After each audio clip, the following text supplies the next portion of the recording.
Hello, this is Shami Kapoor, the abode of my master, my guru, Heda Khan Baba.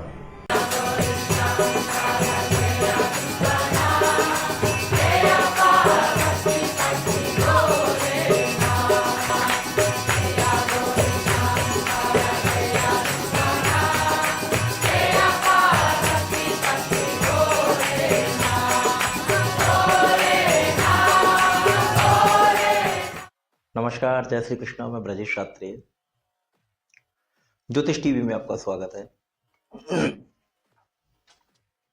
आज का जो विषय है मेरा, वह कोई ज्योतिषीय विषय नहीं है और तंत्र से रिलेटेड या कोई हॉरर सत्य घटना नहीं है।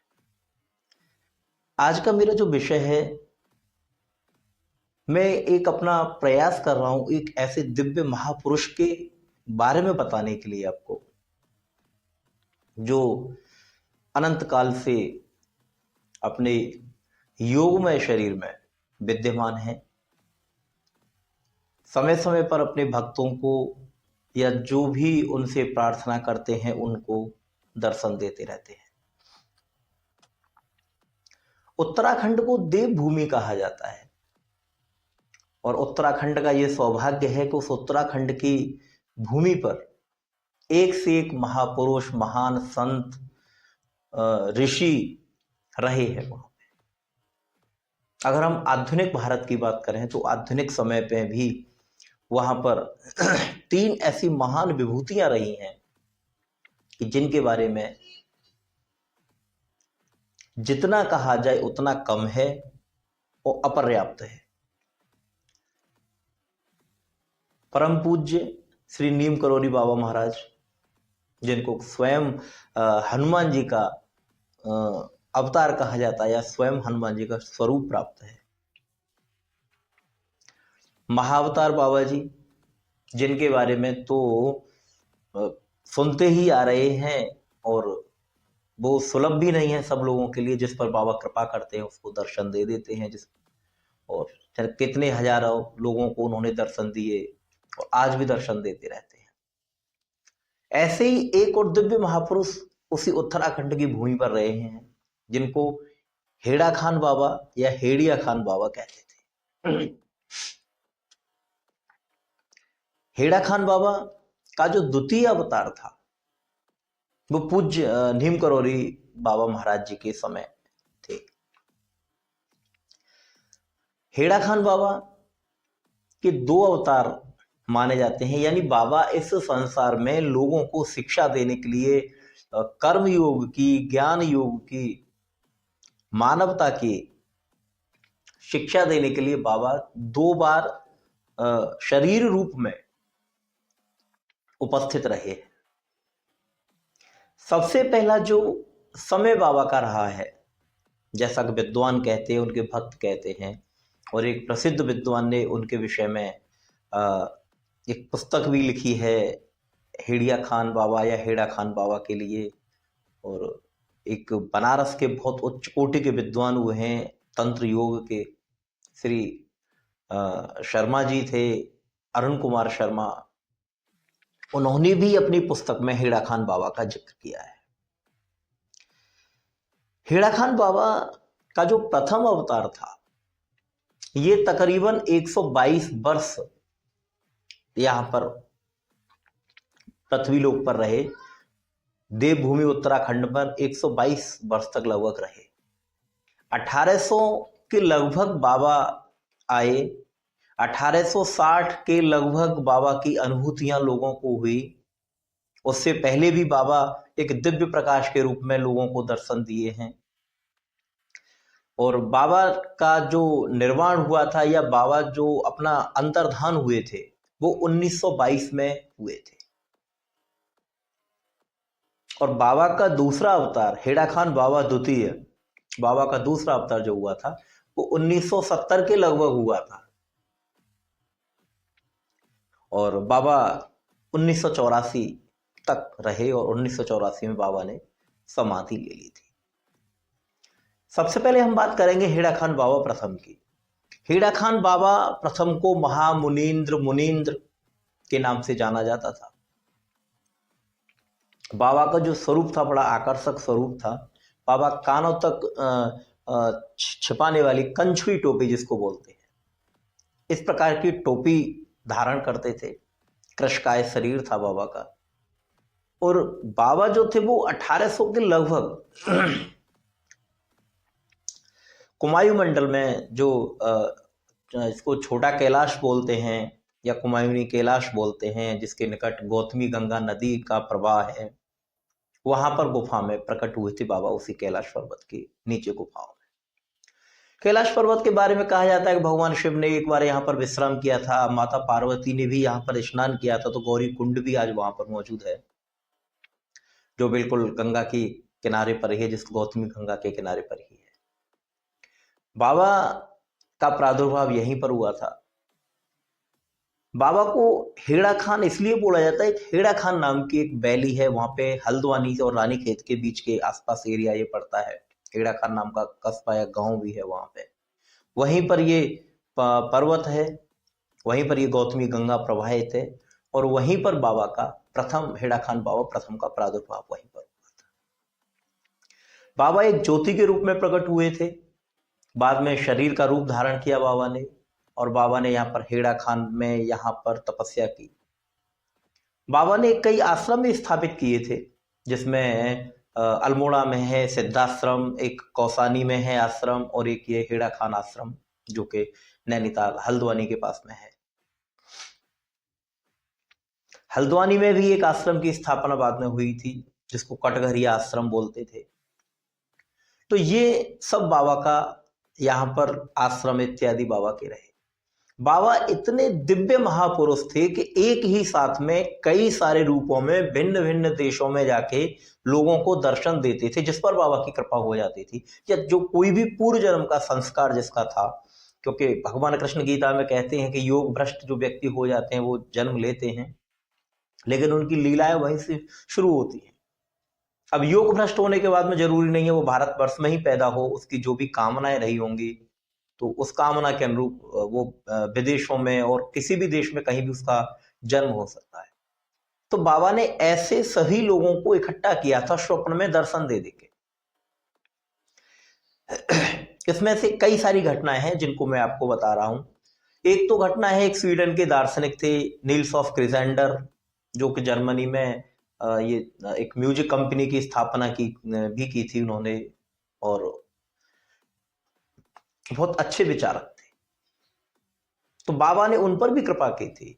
नील्स ऑफ क्रिजेंडर जो थे, ये जो बाबा ने उन पर कृपा की थी, ये लगभग 1921 के समय की बात है, क्योंकि 1922 में तो बाबा ने अपने चिन्मय शरीर में वापस लौट गए थे। 1921 में उनको रशिया में दर्शन दिए थे बाबा ने, और उससे स्वीडिश लैंग्वेज में बात की थी, और उसको भारत आने को कहा था। सेम टाइम जिस समय नील्स ऑफ क्रिजेंडर को बाबा ने दर्शन दिए थे, उसी समय उनकी पत्नी को जर्मनी में दर्शन दिए थे। और उनकी पत्नी चूंकि वो जो एक इंग्लिश महिला थी, तो उनको इंग्लिश में बाबा ने उनसे बातचीत की थी और उनको भी भारत आने के लिए कहा था। कुछ समय बाद जब नील्स ऑफ क्रिजेंडर और उनकी वाइफ मिले, तो उन्होंने उस घटना का जिक्र किया, बताया कि मुझे ऐसे ऐसे एक योगी दिखाई दिया और जिससे मुझे भारत आने के लिए कहा। और उन्होंने अपने चिंतन के आधार पर एक रेखा चित्र टाइप का बनाया, और उस रेखा चित्र को देख के उनकी पत्नी उछल पड़ी। बोले इसी समय जो आप टाइम बता रहे, इसी समय मुझे भी दर्शन हुए थे, लेकिन मुझे कोट पैंट और ये सब पहन के दिखाई दिए थे, और बाबा ने मुझसे इंग्लिश में बात की थी।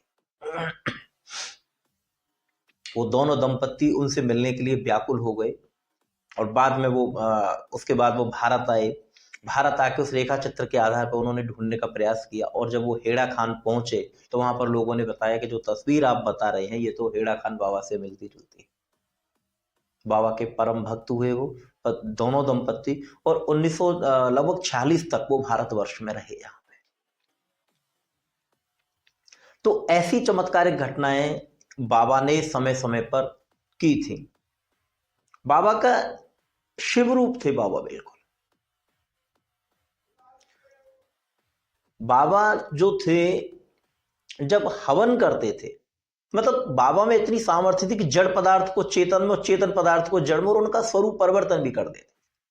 कहा जाता है कि जब बाबा हवन करते थे तो उस समय ट्रांसपोर्ट के इतने संसाधन नहीं थे, घी भी अवेलेबल नहीं हो पाता था प्रॉपर तरीके से, तो जो गौतमी गंगा का जो जल था बाबा उसी को मंगा लेते थे हवन करने के लिए और उससे आहुतियां देते थे, और वो जो जल है वो घी में परिवर्तित हो जाता था और इतनी दिव्य सुगंध और फैल जाती थी वहां पर, अग्नि भी इतनी अधिक प्रज्वलित होती थी जैसे वास्तव में उसमें घी डाला गया हो।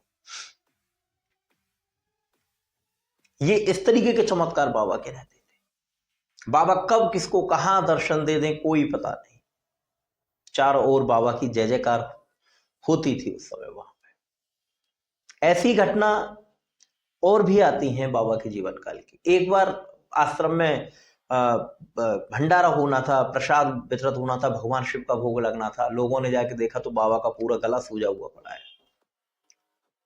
शिष्यों ने बाबा से पूछा कि महाराज ये क्या हो गया आपको? तो बाबा पहले तो कुछ नहीं बोले, फिर बोले कि किसी ने प्रसाद झूठा कर दिया है, शुद्धि होगी, मुझे भी दोबारा जाना पड़ेगा और मैं गंगा स्नान करके आऊंगा, ऋषिकेश जाके, हरिद्वार जाके, और उसके बाद में होगा। सब लोग आश्चर्य में पड़ गए, बोले बाबा आप यहाँ नैनीताल में बैठे हो और यहाँ से ऋषिकेश आप दर्शन हरिद्वार जाओगे तो बहुत दूरी है, कब तक आ पाओगे? बोले मैं अभी आया बस 2 क्षण में। और बाबा अपनी कुटिया से बाहर निकले तो उनके पीछे एक शिष्य जो था वो देखना चाह रहा था कि बाबा ऐसा तो नहीं कि यहीं पे गौतमी गंगा में डुबकी लगा के वापस आ जाए, बोल दे मैं गंगा स्नान कराया। जब वो आगे आया, छुपके देख रहा था, तो बाबा ने उससे उसका नाम लेके कहा कि अमुक, क्या मतलब तू मेरी परीक्षा लेना चाहता है? चल इधर आ, मेरे पैर पकड़। उसने बाबा के पैर पकड़े, बोले पैर पकड़, आंख बंद कर, मेरे साथ तू भी चल गंगा स्नान के लिए। और बाबा ने, उसने आंखें बंद की और एक क्षण मात्र में बाबा हरिद्वार हर की पौड़ी पर पहुंच गए। वो व्यक्ति तो बिल्कुल पागल सा हो गया, वो रोने लग गया। बाबा के पैर पकड़ लिए, बाबा बोले कुछ नहीं, जल्दी स्नान कर, आश्रम पर पहुंचना है, लेट हो रहा है। वो व्यक्ति ने गंगा स्नान के बाद में फिर पैर पकड़े और फिर एक क्षण में बाबा वहां पर आ गए। जब उसने बात वहां पर बताई, चारों तरफ बाबा की जय जयकार होने लगी। उसी समय की घटना है, उस समय अंग्रेजों का शासनकाल था भारत पे, और बाबा जो थे, ये उनका यही पूरा एरिया, यही बाबा भ्रमण करते रहते थे। एक रैमजे नाम का अंग्रेज ऑफिसर था जिसके कोई संतति नहीं थी। एक दिन बाबा ध्यान अवस्था में एक वृक्ष के किनारे, वृक्ष के नीचे बैठे हुए थे और बाबा के शरीर से एक दैदीप्यमान प्रकाश पुंज प्रवाहित हो रहा था। अंग्रेज अफसर ने देखा, उसको बड़ा आश्चर्य हुआ। उसने लोगों से पूछा ये क्या है? उन्होंने कहा ये हेड़ा खान बाबा है, मुनींद्र महाराज है, महामुनींद्र महाराज। वो बाबा के पास गया, बाबा के पास जाके उसने प्रणाम किया और प्रार्थना की कि बाबा मेरे कोई संतान नहीं है, यदि मुझे संतान हो जाएगी तो बड़ी बहुत कृपा होगी आपकी। बाबा के आशीर्वाद से उसको संतान हुई। जो उसके संतान हुई तो वो उस अंग्रेज ऑफिसर रैमजे ने 25 बीघा जमीन जिस जगह पर बाबा ध्यान अवस्था में बैठे थे उनको दान कर दी और एक आश्रम का निर्माण, शायद कटघरी आश्रम का निर्माण ऐसे हुआ था, और वो एक आश्रम का निर्माण वहां पर हुआ। बाद में वहां के लोकल लोगों ने भी बाबा से प्रभावित होकर कुछ जमीन दान की थी और लगभग 65 बीघा जमीन आश्रम से जुड़ गई। ये जो घटना मैं आपको बता रहा हूं, ये घटना लगभग 1880 के आसपास की है, जब बाबा को रैमजे अफसर से बाबा की मुलाकात हुई थी। एक्चुअली में कुछ लोगों के लिए ये चीज बड़ी शंका का विषय हो सकती है कि क्या कोई एक योगी इस तरह के स्वरूप धारण कर सकता है। देखिए हमारी बॉडी जो होती है उसके 6 पार्ट होते हैं, 6 रूप उसके होते हैं, जिसमें से एक तो स्थूल बॉडी होती है जो मैं आपके सामने बैठा हुआ हूँ, या आपका जो हमारा शरीर है इसको स्थूल बॉडी बोलते हैं। इसके बाद में एक आकाशीय बॉडी होती है, उसके बाद में आत्मिक बॉडी भी होती है, जिसको शायद इनमें से किसी एक को कारण शरीर भी बोला जाता है। तो ये इस तरीके से 6 बॉडी होती है। अंतिम जो बॉडी होती है उसको चिन्मय शरीर बोलते हैं, that's means body less body. और चिन्मय शरीर में पहुंचने के बाद एक योगी इतना ताकतवर, इतना शक्तिशाली हो जाता है, वो साक्षात परमात्मा का स्वरूप धारण कर लेता है। वो चाहे तो इनमें से किसी भी बॉडी में प्रवेश करके दर्शन दे दे, चाहे तो आपको स्वप्न में आगे दर्शन दे दे, कोई भी शरीर धारण कर ले, कोई भी रूप धारण कर ले। और बाबा उसी चिन्मय शरीर में पहुंचे हुए सिद्ध योगी थे। ऐसी एक घटना और बताई जाती है। ये घटना है लगभग 1913 से 1914 के लगभग की। ग्वालियर स्टेट के जो थे शिक्षा मंत्री थे ज्वाला दत्त जोशी, शायद उनका नाम था, और अल्मोड़ा के प्रसिद्ध वकील भी थे वो।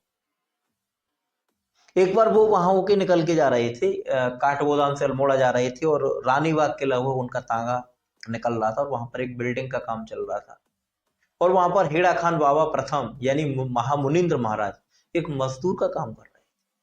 ये योगियों की बड़ी अजीब लीला होती है। तो उसी समय उनका निकलना हुआ, जोशी जी का, और बाबा का उधर देखना हुआ, और दोनों की नजर मिली, और बाबा जो थे वो हंस रहे थे। जोशी जी को ये बात बहुत बुरी लगी।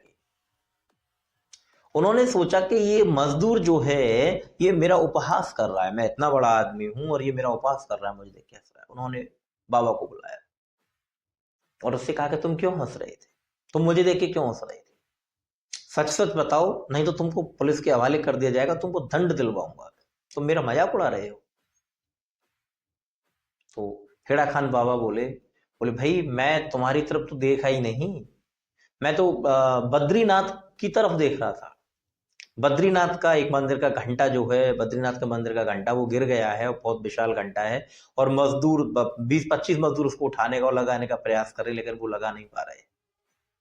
तो इसलिए मुझे हंसी आ रही है, मुझे तुमसे कोई लेना देना नहीं। तो ज्वालादत्त जोशी जो थे वो एकदम चौंक गए, उनको बड़ा आश्चर्य हुआ।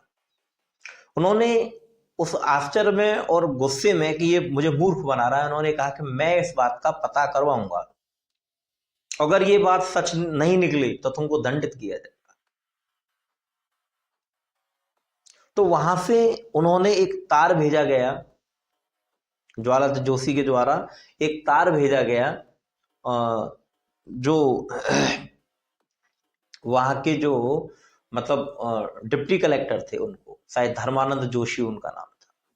तो वहां उनको जो था गढ़वाल के थे, गढ़वाल उसमें आता है, तो गढ़वाल के जो थे डिप्टी कलेक्टर जो थे धर्मानंद जोशी जी, उनको तार भेजा गया कि क्या उसका बद्रीनाथ धाम का घंटा गिर गया है। तो 2-4 घंटे बाद जो भी समय लगता होगा, वहां से उस तार का जवाब आया कि हाँ, उन्होंने ये भी लिखा था कि यहाँ पर एक मजदूर ऐसी बात बता रहा है, तो क्या ये सत्य है। तो वहां से तार का जवाब आया, ये बात बिल्कुल सत्य है। हेड़ा खान महाराज, लगता है हेड़ा खान महाराज वहां उपस्थित हैं, हेड़ा खान महाराज यहाँ भी उपस्थित थे, भगवान हेड़ा खान यहाँ पर भी उपस्थित थे। उन्होंने भगवान शब्द का प्रयोग किया। आप बहुत सौभाग्यशाली हैं कि आपको उनका दर्शन प्राप्त हुआ है। ये सुन के तो धर्मानंद जो ज्वालादत्त जोशी जो थे, वो बाबा के पैर पकड़ लिए, बाबा से क्षमा याचना की। बाद में ये घटना उन्होंने ग्वालियर स्टेट के जो राजा थे सिंधिया महाराज, उनको बताई। तो सिंधिया महाराज उनसे बहुत प्रभावित हुए। तो सिंधिया महाराज के विशेष आग्रह पर बाबा को राजभवन बुलाया गया प्रसाद ग्रहण करने के लिए, भोजन ग्रहण करने के लिए। तो बाबा जब सिंधिया महाराज के यहाँ पर भोजन ग्रहण करने के लिए गए और वहां रुके, उसके बाद बाबा वहां से चले गए। तो उन्होंने देखा था कि उन्होंने अपनी पत्नी से पूछा कि आपको बाबा का स्वरूप कैसा लगा। तो उनकी पत्नी ने बताया कि बाबा तो मुझे एक अद्भुत बच्चे के रूप में दिखाई दे रहे थे, एक बड़ा छोटे से बच्चे के रूप में दिखाई दे रहे थे बाबा मुझे। तो सिंधिया महाराज को बहुत आश्चर्य हुआ। उन्होंने कहा आप क्या बात कर रही हो, मुझे तो बाबा एक 80 वर्ष के वृद्ध के रूप में दिखाई दिए थे। ये था बाबा का चमत्कार। यानी एक ही समय, एक ही टाइम पर, एक ही स्थान पर दो व्यक्ति देख रहे हैं, तो एक को बाबा किसी स्वरूप में दिख रहे हैं और एक को बाबा किसी स्वरूप में दिख रहे हैं।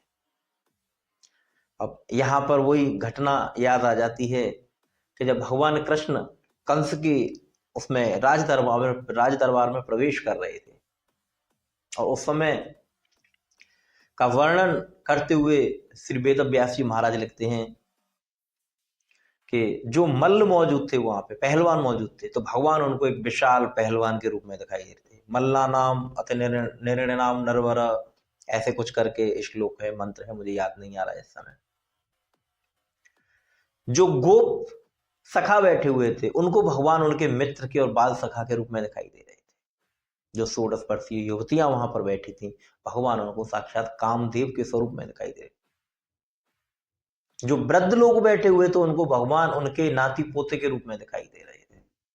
और कंस को मृत्यु के रूप में दिखाई दे रहे, जैसे यमराज सामने से आ रहे हो, काल सामने से आ रहा। और ऐसी ही घटना का वर्णन गोस्वामी तुलसीदास जी ने अपने रामचरितमानस के प्रसंग में किया। जब भगवान राम जनक जी की सभा में प्रवेश करते हैं तो वहां पर जो वर्णन किया है गोस्वामी जी ने, बड़ा मार्मिक वर्णन किया है। और अंत में उन्होंने ये भी लिखा है कि जिनकी रही भावना जैसी, प्रभु मूरत देखी थी तैसी। माता सीता को अपने पर के रूप में दिखाई दे रहे हैं, जनक जी को शिशु के रूप में, बच्चे के रूप में दिखाई दे रहे हैं, योगियों को ब्रह्ममय तेज के रूप में दिखाई दे रहे हैं, ब्रह्म तेज के रूप में दिखाई दे रहे हैं।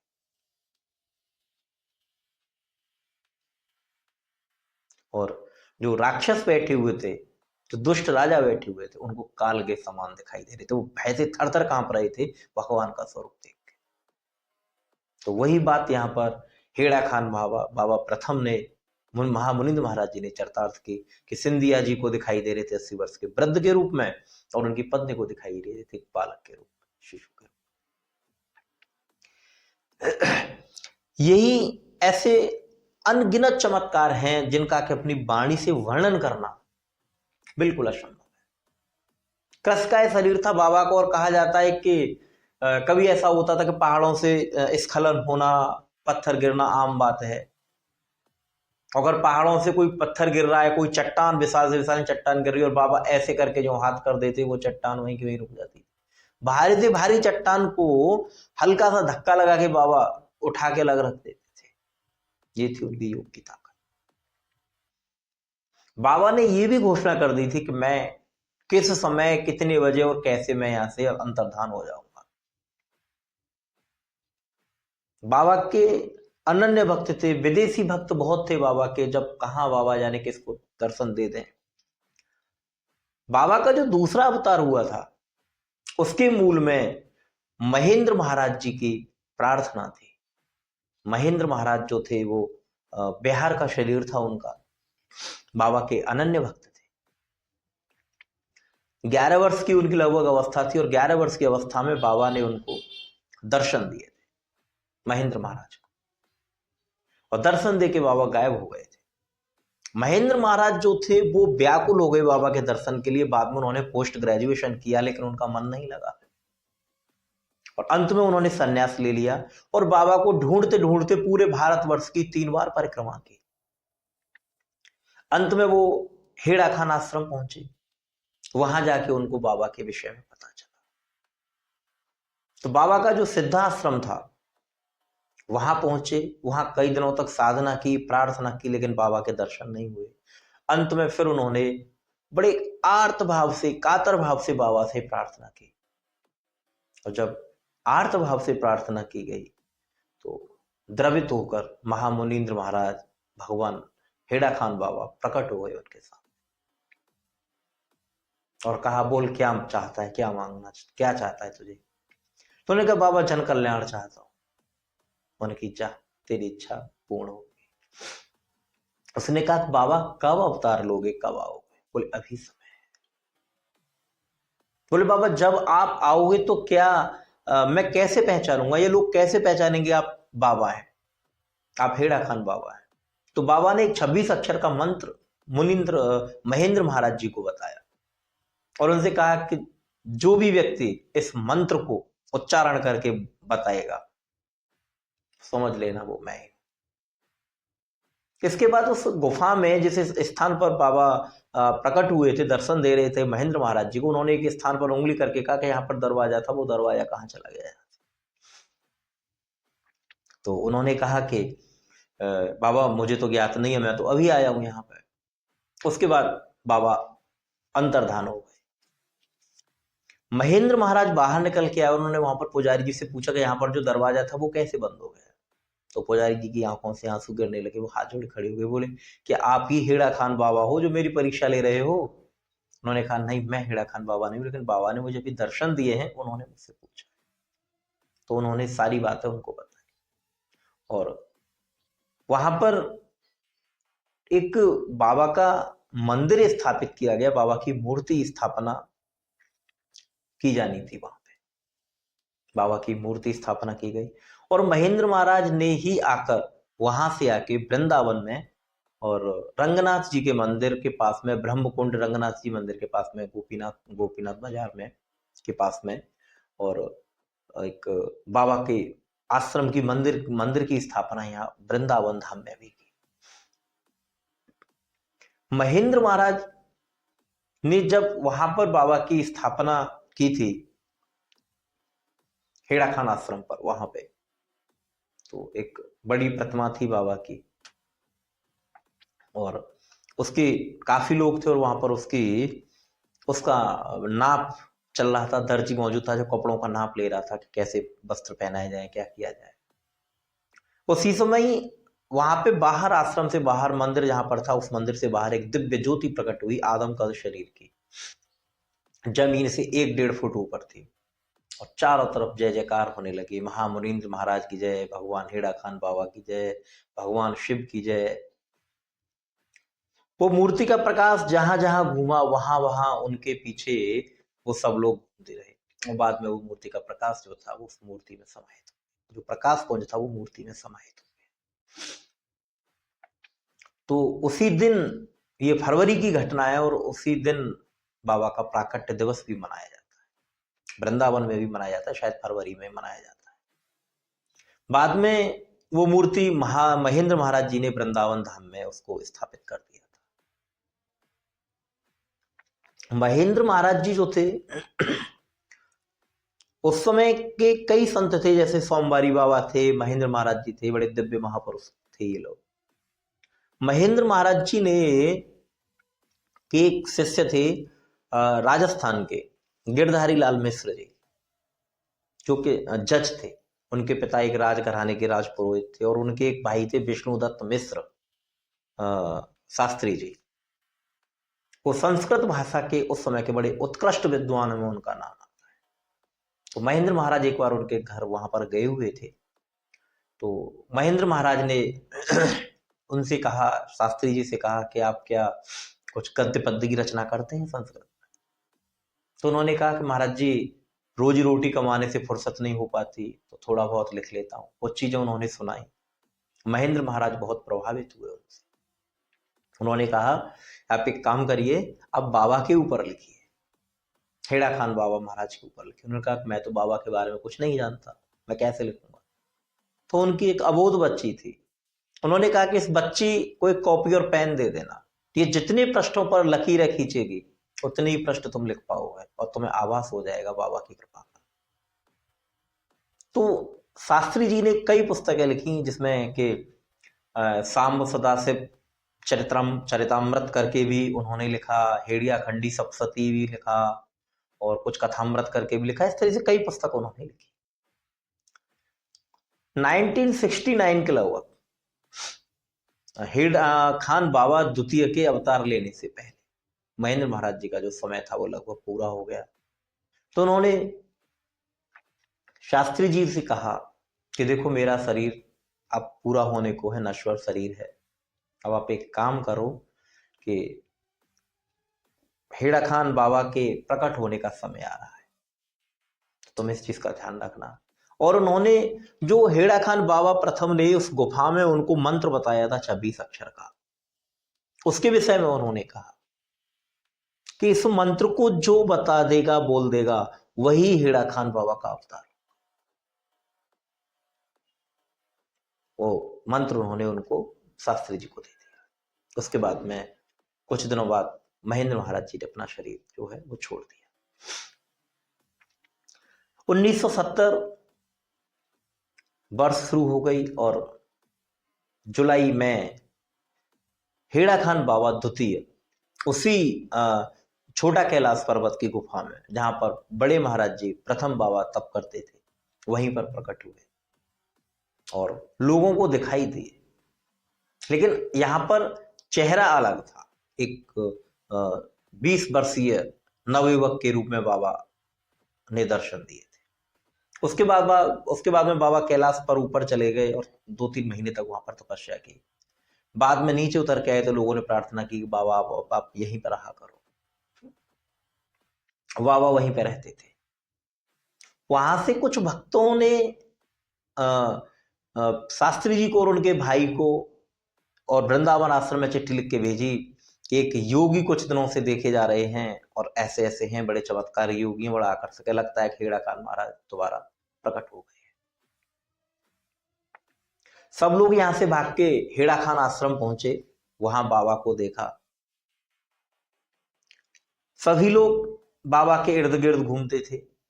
चमत्कार ऐसे ही थे जैसे हेड़ा खान बाबा प्रथम महाराज के चमत्कार थे, उसी तरीके के चमत्कार थे उनके। एकाएक प्रकट हो जाना, और बाबा पता चला कि 3-3 दिन जग रहे हैं और पलक भी नहीं झपक रहे हैं और समाधि में बैठे हैं, लोगों को देख रहे हैं, बातचीत कर रहे हैं। ये स्थिति देखी थी लोगों ने। तो उसके बाद में वहां पर भजन कीर्तन चल रहा था, तो एक पुस्तक रखी थी वहां पे। तो शायद मिश्री लाल जी करके व्यक्ति थे, तो उनको बुलाया बाबा ने, पुस्तक उनके हाथ में से ली। बाबा बोलते नहीं थे। पुस्तक उनके हाथ में से ली और पुस्तक को बिना पेज पलटे खोल के एक स्थान पर जाके पैराग्राफ लिखा हुआ था, उस पर उंगली रख दी। तो उसमें लिखा हुआ था, तुझे चिंता काहे की, तेरे सर पर गुरु महाराज, कुछ इस तरीके करके उसमें भले लगा।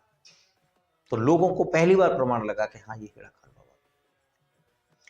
उसके बाद में वहां कुछ दिन रुकने के बाद में सब लोगों ने कहा कि बाबा वृंदावन चलते हैं, और जो वृंदावन वाला आश्रम है, बाबा वहां पर आ गए। वृंदावन आश्रम पर बाबा रहे।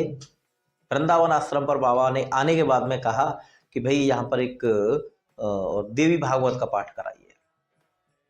तो देवी भागवत के पाठ के लिए जो शास्त्री जी थे, विष्णुदत्त शास्त्री जी राजस्थान वाले, उनको बुलाया गया। तो वो शास्त्री जी बैठे थे, बाबा बैठे थे, कोई परिचय नहीं था किसी का। एकाएक बाबा खड़े हुए और एक कमरे में चले गए। और जो वहां पर मंदिर में जो पुजारी जी थे, उनसे कहा कि ये जो आए हैं शास्त्री जी, इनको बुलाओ। शास्त्री जी को बुलाया अंदर। कमरे में शास्त्री जी अंदर गए और उन्होंने फिर पुजारी जी से कहा कि अब आप बाहर जाओ। कमरे में केवल पुजारी जी, बाबा और शास्त्री जी रह गए। बाबा ने शास्त्री जी से कहा कि किवाड़ बंद कर। शास्त्री जी ने किवाड़ बंद की।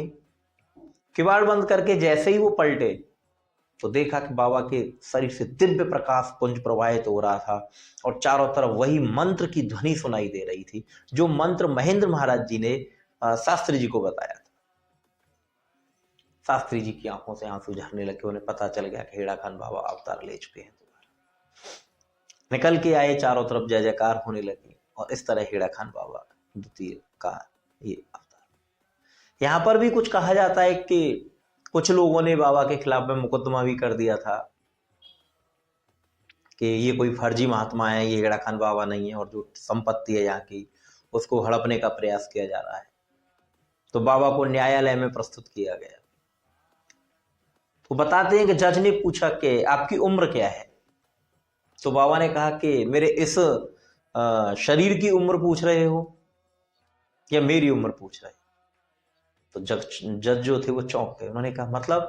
बोले इस शरीर में तो मैं पिछले 15-20 वर्ष से हूं, लेकिन मेरी आयु अगर आप पूछ रहे तो वो तो हजारों वर्ष है। उसके बाद में उन्होंने कहा, जज ने कहा कि हम कैसे माने कि आप ही हेड़ा खान बाबा प्रथम। तो बाबा ने वो रहस्य उद्घाटन किए, उन चीजों को बताया कि जिनको कुछ चुनिंदा लोगों के अलावा सिर्फ हेड़ा खान बाबा प्रथम जानते थे और कोई नहीं जानता।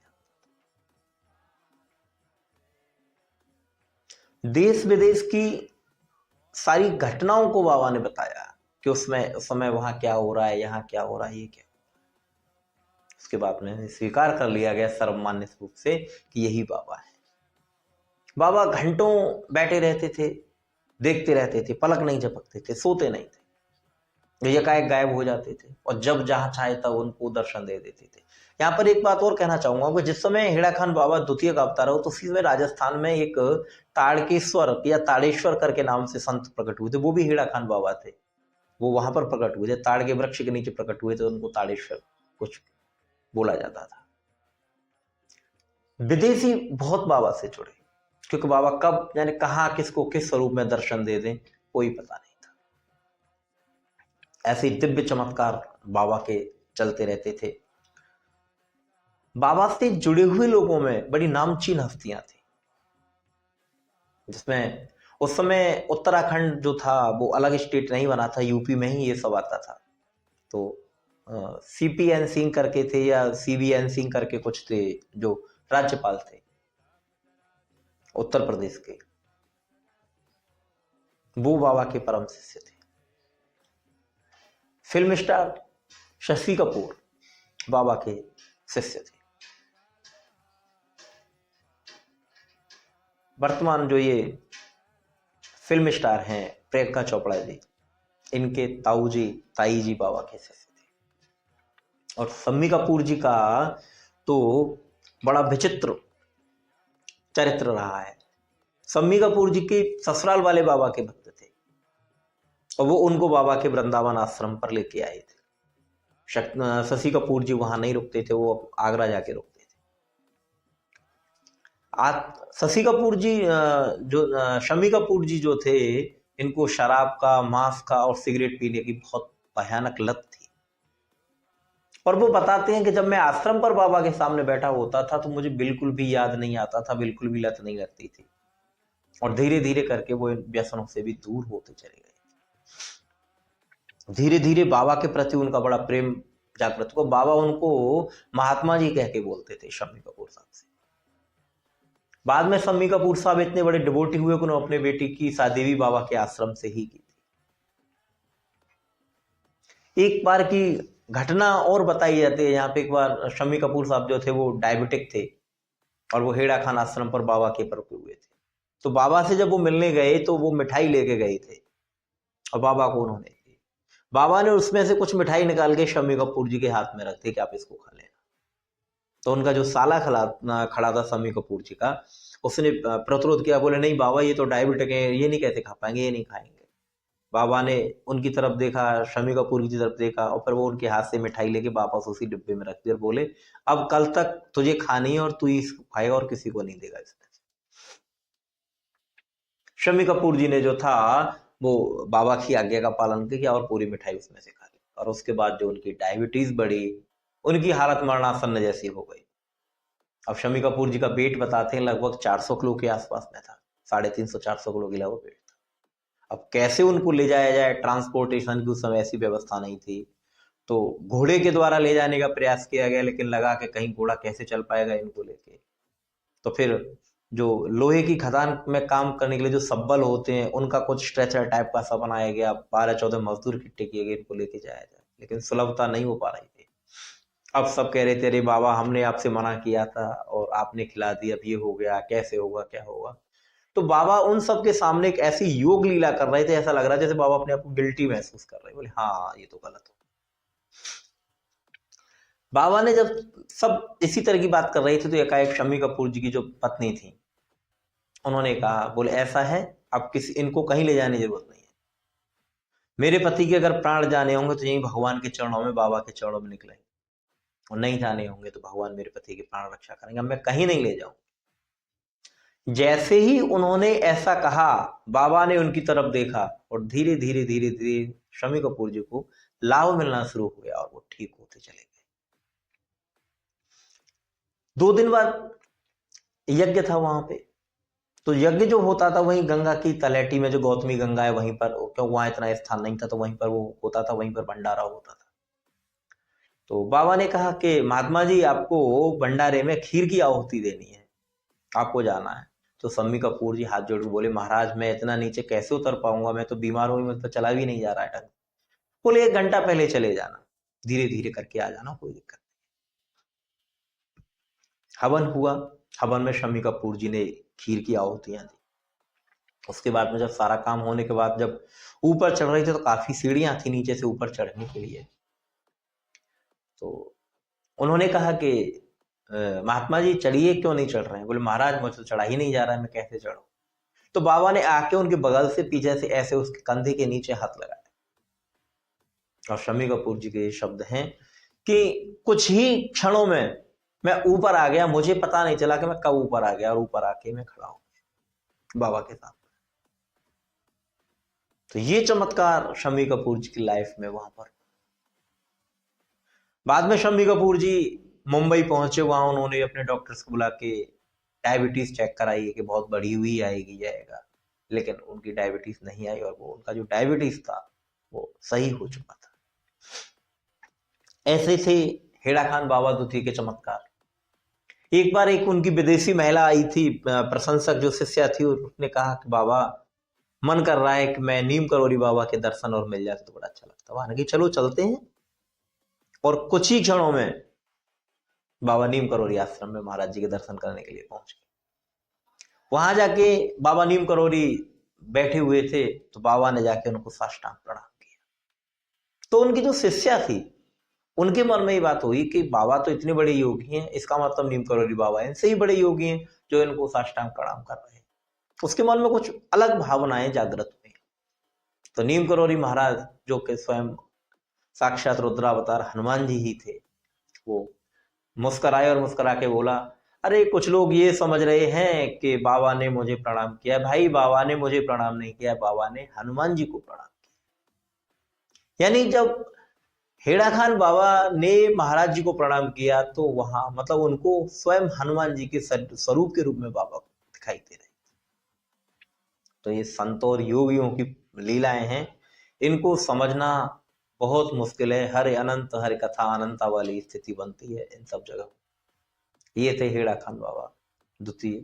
ऐसे बाबा के यानी कितने अनगिनत अनेकों चमत्कार थे।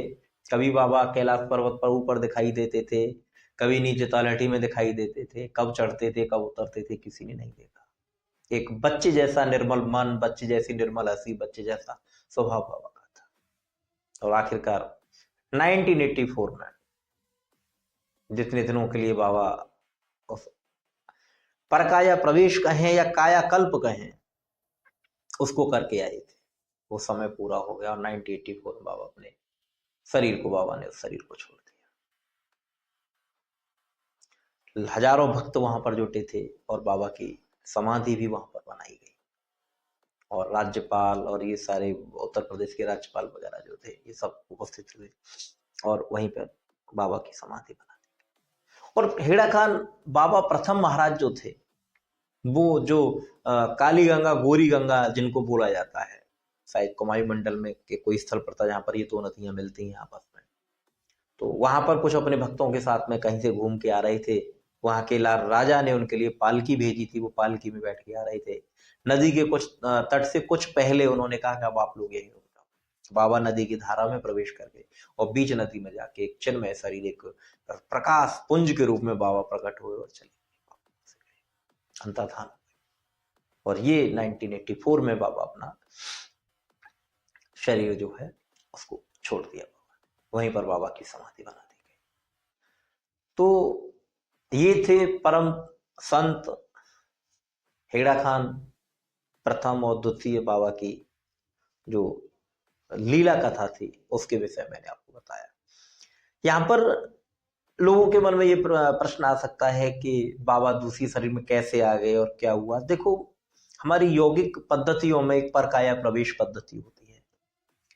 परकाया प्रवेश में व्यक्ति जब चाहे उस शरीर को छोड़ के दूसरे शरीर में प्रवेश कर सकता है, और जितने दिन चाहे उस शरीर को भोग सकता है। आज शंकराचार्य जी का भी प्रसंग इसमें आता है, इस तरीके के आता है इसमें कि जब मंडन मिश्र जी की पत्नी ने उनसे कामसूत्र से संबंधित प्रश्न किए, तो उन्होंने उनका ज्ञान प्राप्त करने के लिए एक मृतक राजा के शरीर में प्रवेश किया था भगवान शंकराचार्य ने, और वो सारा ज्ञान प्राप्त करके बाद में मंडन मिश्र जी की पत्नी को शास्त्रार्थ में पराजित करके बाबा शंकराचार्य जी ने और सनातन धर्म की स्थापना की थी।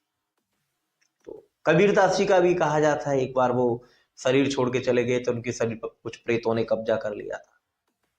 तो ऐसी घटनाएं आती हैं शरीर में, दूसरे शरीर में प्रवेश करने की। और कुछ घटनाएं तो आप लोग समाज में देखते ही हो कि जब कोई व्यक्ति किसी आसुरी शक्ति से पीड़ित हो जाता है, जैसे भूत प्रेत शरीर में प्रवेश कर जाते हैं किसी व्यक्ति के में, तो आप देखते हैं कि व्यक्ति वही होता है लेकिन बोलने वाला कोई और होता है, वहां पर कुछ बोल रहा होता है और कुछ एक्टिविटीज उसकी हो जाती है।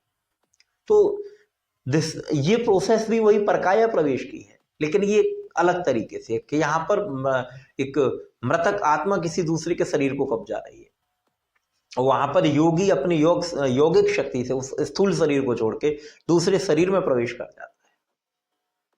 तो ऐसी ये घटनाएं हैं, बहुत सारी घटनाएं हैं। तो आज जो भी मुझे ज्ञात था, जो भी मैंने गुरुजनों के मुख से सुना, उसके आधार पर मैंने आपको ये हेड़ा खान बाबा के चरित्र सुनाया।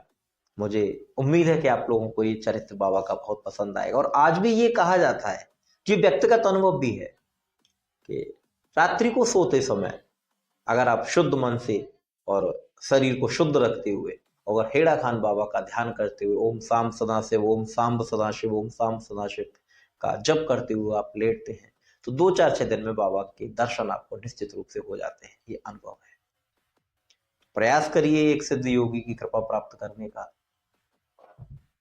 कैसा लगा आपको ये मेरा प्रसंग, कमेंट करके जरूर बताइएगा, और मैं प्रयास करूंगा एक ऐसे ही किसी सिद्ध योगी का चरित्र फिर आपके लिए लाने के लिए। तब तक के लिए जय श्री कृष्ण।